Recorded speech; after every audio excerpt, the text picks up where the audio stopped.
Hi everyone! In this video, I'm going to show you step by step how to delete payment card from an Amazon account.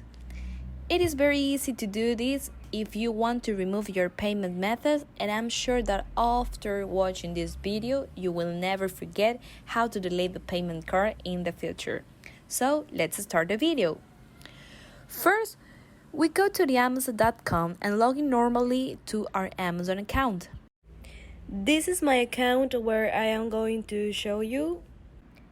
After this, we go to the Accounts and Lists tab. We have a list with some options, but we're going to click on it. And this part opens with all these options here. We click on your payments.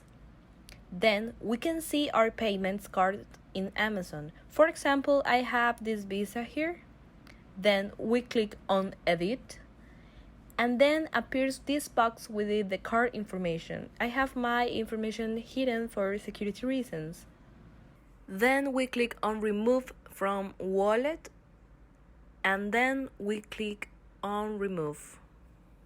Finally, we can see this message: your payment method has been successfully removed. It means that we already delayed the payment card. And that's all, guys. You see that it's very easy to do this. If this video helped you, please like and subscribe. See you. Bye.